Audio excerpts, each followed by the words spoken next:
درود آریا مردان و آریا زنان جهان. شما را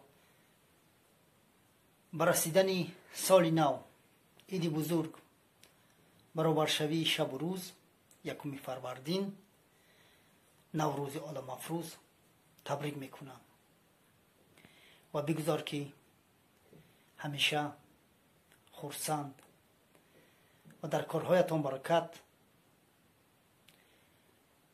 و در زندگیتان تمام خوشحالی آرزومندم. ولی متاسفانه امسال سال نوی ما نه آنقدر خرسند گذشت، زیرا که یکی از بیماری های جهانی، بیماری هایی که پیدا شد در جهان حاضر، کرونا ویروس، ما را آنقدر خرسند نماند. ما را آنقدر، گرچند که در ما بیماری تازه انیق نیست، روح نداشته باشد، ولی در جمهوری برادر ما ایران بزرگ چندین هزارها بیمار شدند و چندین کسا جان دادند و همدردی را به آن برادران و به تمام جهانیان گفتنیم. و میبینیم که در این نوار چقدر مردم چیکار میکنن و ما تنها از خودمان غیر از دعا از دست ما چیز نمیبید. کجا شد مدنیت ایران؟ کجا شد فرهنگ ایران؟ آبروی من بریختید همزبانان عزیز.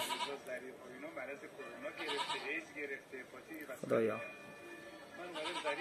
مردمی بزرگی ایران را از این بلا، از این ویروسی عربی افراتی و از این کرونا ویروس نگاه دار. چنانه در گذشته ایرانیان بزرگ دعا میکردند که یکی از دعا را حاضر میخوانیم. پروردگار یکتا میستایم تو را برای هرچی ارزانیم داشتی، برای سرنوشتی که بر من نوشتی، یا اینکه قلم بر انگشتانم گذاشتی که سرنوشت خود را بنویسایم. من تو را سجده میکنم به هر آنچه دارم و هر آنچه میخواهم و به اراده و جهدی که داده، تا خواسته های نداشته به دست آرم. میستایم تو را که خوشبختم آفریدی و خوشبخت خواهم رفت.